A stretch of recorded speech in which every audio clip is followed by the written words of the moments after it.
안녕하세요, 안엽수입니다. 최근 도쿄 긴자에서 덴뿌라, 튀김 오마카세로 유명한 고급 음식점에서 한국인 관광객에게 표백제를 섞은 식수를 제공해 한국인 손님이 입원하는 일이 있었습니다. 표백제를 섞은 물이라니. 표백제는 락스입니다. 락스로 청소해보신 분들은 아시겠지만 손에 조금만 닿아도 고통이 지속되는데요. 이걸 물에 섞어 손님에게 제공을 한 겁니다. 이 음식점을 방문한 한국인 부부는 기본적으로 제공되는 물에 얼음을 빼달라고 하자 직원은 스테인리스 병에 담긴 물을 가져오게 되는데요. 이 병에 담긴 락스물을 마시게 된 겁니다. 아내가 한 모금을 마시고 두 모금을 마실 때쯤 고통을 느끼게 되자 남편이 물에 락스 냄새를 맡고 항의를 하게 된 것입니다. 식당 측은 이것을 인정하고 공식 홈페이지에 화학 물질에 의한 식중독 사고가 있었다며 사과문을 올리게 됩니다. 손님과 가족에 고통과 불편을 끼쳐 사과드립니다 라고 하는데 한국인이라는 내용은 전혀 찾아볼 수가 없네요. 오늘 먼저 살펴볼 장소는 긴자 테니치입니다.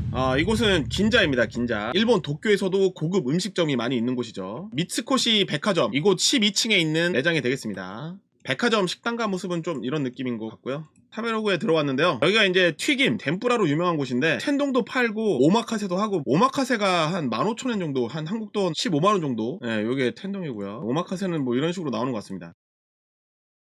테니치 같은 경우는 우리가 상상하는 그 딱딱한 튀김이 아니라 되게 눅눅한 튀김의 느낌입니다. 그래서 한국인 입맛에 안 맞을 수도 있어요. 그 치킨 튀김에 좀 익숙해져 있다 보니까 아삭아삭거리는 식감을 좋아하시잖아요. 눅눅한 느낌의 튀김이라서 실망하실 수 있습니다. 식당 내부의 모습은 이런 모습입니다.